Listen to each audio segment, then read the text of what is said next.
Estuvimos con el ministro de Economía, Axel Kicillof, y ahora estamos con Federico Sturzenegger del PRO. ¿Qué tal, Federico? ¿Qué tal? ¿Cómo estás, Roberto? A ver, hay economistas que dicen que hay una bomba de tiempo y que ahora cuando se vaya al gobierno va a explotar. ¿Vos estás en esa posición? Mirá, yo te diría que si nos referenciamos estrictamente a lo macroeconómico, no. Ahora te explico por qué. Creo que las bombas que deja el gobierno son más institucionales. Vos estabas hablando recién del tema de la Corte Suprema, ¿no?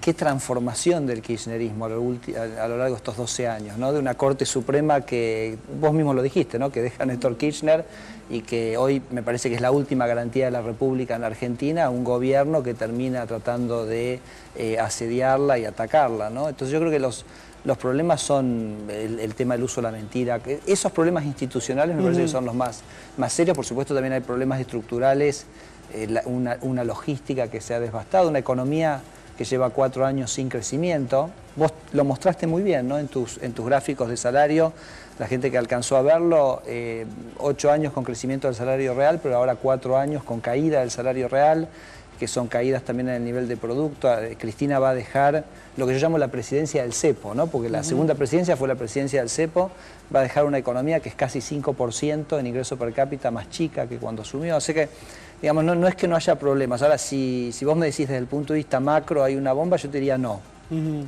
Y déjame explicar por un minuto a ver si lo podemos entender por qué. ¿Cuándo una economía tiene un problema? Una economía tiene un problema cuando gasta más de lo que produce. Claro, entonces cuando vos gastás más, como una familia, ¿no? Si una familia gasta más de lo que produce, se está financiando afuera, alguien le está financiando. Ese es el caso que tenía Argentina en los 90. Argentina gastaba más de lo que producía. Claro. El caso, digo, para tener otro ejemplo que por ahí es más fácil, es el caso que tiene Grecia hoy. Grecia es una economía que hace un par de años gastaba 15% más de lo que producía. ¿Quién ponía la tarasca? La ponían los alemanes, ¿no? Un día los alemanes dijeron, me parece que es mucho, y ese día Grecia tiene que bajar su nivel de consumo a su nivel de producto. Bueno, la economía argentina en los últimos 4, 5, 6 años ya está ajustada. O sea, somos una economía que consume, porque como el gobierno nos sacó del mundo, de alguna manera nos aisló del mundo, no es una economía que viene consumiendo más y que el año que viene no va a poder sostenerlo. Yo diría al contrario. Yo creo que al contrario, el año que viene... ¿Por qué decís que nos sacó del mundo? Nos sacó del mundo, porque es una economía que en los últimos 4 años las exportaciones cayeron 25% y las importaciones cayeron 25%. Es una economía que se va alejando del mundo. ¿No? En el mundo cayeron el 16 en promedio. Es un momento en donde está cayendo en todos lados. Pero el cambio es muy, a mí me parece que la diferencia entre el 16, ¿no? que bajó el promedio del mundo, y el 25... Voy a chequear. Es más que Moreno exageraba las exportaciones que cayó. Pero pero es una caída muy fuerte de las exportaciones en Argentina y de las importaciones. Y yo creo que el año que viene, con la mayor confianza que va a tener, sobre todo si Mauricio Macri es electo presidente, vos a tener que Argentina va a liberar su restricción de gasto. Es decir, van a venir capitales, esos capitales van a primordialmente orientados a la inversión, a la creación de empleo, también al consumo. Entonces, Argentina el año que viene no va hacia eso que se dice que es la bomba, problemas, etcétera, sino que va a solucionar sus problemas después de 4 años de estar en el desierto, que es lo que hemos tenido. Que déjame decirte una última frase, que quizás para la gente dice, bueno, son 4 años que no pasó nada. No pasó nada quiere decir que es una economía que no creció, pero tampoco es una economía que estalló, que tuvo un corralito, que tuvo una hiperinflación. Entonces, hace 13 años que no pasa nada para lo que los argentinos pensamos que es una crisis. Claro, nosotros pensamos que Argentina está para más, ¿no? Que Argentina está para volver a recuperar esa senda de crecimiento. Yo creo que ha habido 4 años donde inversiones grandes en Argentina se dejaron de hacer. Necesitamos inversiones en energía, necesitamos inversiones en minería, la producción forestal tiene una potencialidad increíble, la pampa, toda esa energía de vaca muerta generando un desarrollo industrial. Yo creo que Argentina está para muchísimo más que lo que se vivieron en estos últimos 4 años. Recién Kicillof decía, y nosotros lo que queremos, lo que me pide la presidenta y yo hago, es que haya empleo, que haya cobertura social y que haya la mayor igualdad posible, y eso lo consigo, miren los números. Y digo, ¿a la gente no le interesa eso? Y a nosotros también, a todo el mundo, ¿no? ¿A quién no? Sí. Me parece que todos estamos... Por eso me pareció muy interesante cuando vos le preguntaste el tema de izquierda-derecha, que yo insisto, ¿no? Me parece que son cosas que no sirven, porque es como que pones una caja y no sabes muy bien qué hay en la caja. entonces pensás que hay una caja que es buena y una caja que es mala, pero no entendés muy bien y me parece que nos aleja de entender. Y el propio... Lo bueno y lo malo se lo pone el que tiene eso en la cabeza. Claro, pero a veces hay gente que como... ve muy feo a la izquierda y hay gente que ve muy feo a la derecha. Pero hay como... Claro, en general en el mundo están orgullosos de... ¿no? En Estados Unidos tiene que ver con que, bueno, yo crecí y me hice solo y qué sé yo, y soy un triunfador. No, pero perfecto lo que dijiste. O sea, la gente tiene como una idea propia cada uno de qué están esas cajitas, entonces, bueno, lo llamo esta cajita o esta otra. Y el propio Kicillof, me parece que muy bien dijo, me parece que esto solo tiene sentido cuando lo bajamos a la práctica, ¿no? Entonces, nosotros lo hemos hablado en este programa, Roberto, varias veces, cuando decimos, bueno, la ciudad de Buenos Aires es el único lugar donde la gente está dejando la educación privada y vuelve a la educación pública. Eso que es de izquierda o derecha, ¿no? Cuando decimos, bueno, el foco en el transporte público, eso que es de izquierda o derecha. Entonces, como que no sirve de mucho ponerlo en una caja. Me parece que lo que nosotros le pedimos a la gente es que nos mire por lo que hacemos. Mauricio de Macri ha dicho, los planes se van a mantener. Mirá los proyectos que nosotros tenemos en este sentido en el Congreso. Bueno, ¿no? A ver, te hago un comentario con respecto al tema de lo que ustedes llaman los planes. Para mí la asignación universal por hijo es el salario familiar que se le da al tipo que está en negro. Digo, si vos eliminás las retenciones o pensás en eliminar también el impuesto a las ganancias o en reducirlo mucho, es decir, si vos bajás la recaudación, ¿y cómo vas a hacer para seguir teniendo el mismo gasto social? Sería muy interesante preguntarle eso a Kicillof, ¿no?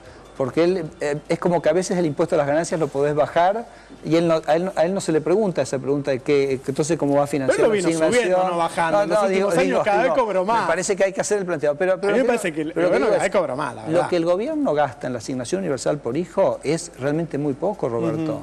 Entonces a mí me parece 24.000 millones de pesos. Claro, de un presupuesto de más de 1.000 millones. Entonces, yo lo que digo es lo siguiente. De hecho, si vos miras, por ejemplo, un proyecto mío en la Cámara de Diputados, nosotros tenemos proyectos que dice la asignación universal por hijo tiene que ser por ley. No tiene que ser como una orden de un monarca que dice, bueno, ahora ustedes la van a cobrar. Entonces la indexación tiene que ser por ley. La indexación tiene que ser automática. Tiene que ser un derecho bien establecido. Nosotros tenemos un proyecto, vos sabés que tuvimos un debate muy interesante en la Cámara a partir de una cosa que encuentra una diputada socialista, Alicia Siciliani. Entonces ya encuentra que los trabajadores transitorios, recolección de fruta, la zafra, los tabacaleros, etcétera, nadie quería trabajar en blanco. O sea, todos quieren trabajar, pero nadie me dice, mira, déjame en negro, porque si yo a mí me bajás de la asignación universal por hijo, yo paso a cobrar la asignación familiar los 3 meses que estoy contratado, pero después me resulta muy difícil volver a tener la asignación universal por hijo. Entonces prefiero que me contrates en la informalidad, yo sigo con la asignación. Y hay dos, te cuento, hay dos economistas de la Universidad Nacional de La Plata, Leonardo Gasparini y Guillermo Cruz. Ellos hicieron un trabajo, mira, muy interesante, que siguieron familias con hijos y familias sin hijos, a partir de los datos de la encuesta permanente de hogares, que son datos que el INDEC hace donde le pregunta a la gente un poco su situación laboral, etc. Claro, las familias sin hijos no tienen la asignación universal por hijo, porque es por hijo. Y encontraron que las familias que no tienen hijos tenían un nivel de formalización mucho más grande. Que es esto mismo que había encontrado Alicia Siciliani, que es que la asignación universal por hijo como que te dice, yo quiero trabajar, pero mantenerme en la informalidad. Entonces no te gusta la asignación. No, espera, no te apures a ponerme en una cajita, por favor te pido. No, entonces, ¿cuál fue el proyecto que hicimos nosotros? La asignación universal por hijo la tenés que seguir pagando cuando vos pasás a la formalidad. Para que no haya nadie que tenga miedo de aceptar un trabajo formal, porque la formalidad es la verdadera inclusión. Las dos cosas. Es un proyecto que lo mío, que lo firmó José Cano del radicalismo, Alicia Siciliani del socialismo, Facundo Moyano del Frente Renovador, y que no podemos hacer que el oficialismo lo discuta. Por un tiempo, supongo. Es decreciente a lo largo del tiempo, hasta que la gente tenga la tranquilidad que, por ejemplo, por 3 años no sale del registro de la asignación universal por hijo, esté tranquilo, puede ir a la formalidad, y una vez que ya está establecido dentro de la formalidad... Ahora, vos lo estás diciendo como si la formalidad dependiera del trabajador. El que decide si el tipo va a estar en blanco o en negro es el empresario. Bueno, digamos, la realidad siempre me parece que hay un poquito de cada cosa. El ejemplo que yo te daba de los trabajadores transitorios, claramente el propio trabajador pide estar en la informalidad. Yo creo que el tema que es cierto, que vos tenés circuitos donde si un empresario vende en negro, tiene que armarse un circuito de contratación en negro, ¿no? Entonces me parece que ese es un tema, que es el tema de la informalidad. Te digo, a mí me parece que ahí un tema muy importante son los impuestos al trabajo. que no es el impuesto a las ganancias. El Sí. impuesto al trabajo son los aportes patronales, claro. las contribuciones personales, que son muy, muy altas y que son una barrera muy importante a la formalización laboral, ¿no? Entonces, a mí me parece que a partir de esos trabajos se pagan beneficios muy importantes para el trabajador, la jubilación, la obra social, que me parece que si los pudiéramos financiar de otra fuente y bajar un poquito los impuestos al trabajo, haríamos un gran avance en la lucha contra la informalidad, preservando absolutamente todos los derechos. ¿Le favorece la situación económica para las elecciones al oficialismo, esta calma? Mira, yo creo que el oficialismo tiene un objetivo muy claro, que es llegar a las elecciones con la inflación más o menos en los niveles actuales y digamos, y el dólar blue, el dólar informal también más o menos contenido. Yo creo que tiene las herramientas para hacerlo. Ajá. Porque más allá que tiene un déficit fiscal creciente, que obviamente le pide al central los billetes para financiarse, desde la presidencia de Juan Carlos Fábrega, lo que el central está haciendo es que le da los billetes al gobierno, pero después le vende papelitos a los bancos y chupa, ¿no? Entonces Sí. da, chupa, Sí. da, chupa.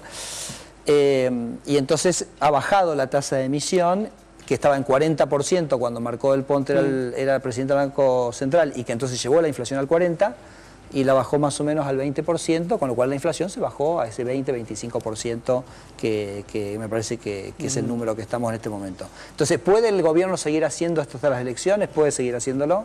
Y con el tema del dólar blue, claro, lo que hace el gobierno es básicamente toma fondos de los chinos, o sea, se endeuda con los chinos y libera dólares en el dólar ahorro. La gente compra ese dólar oficial, se da vuelta, lo vende en el paralelo. Por eso llega con un dólar calmado. Entonces digo, el gobierno va a llegar, pero bueno, o sea, el gobierno en este momento está, ¿no?, en la vieja receta que creo que no queremos para los argentinos, que es endeudamiento, ¿no?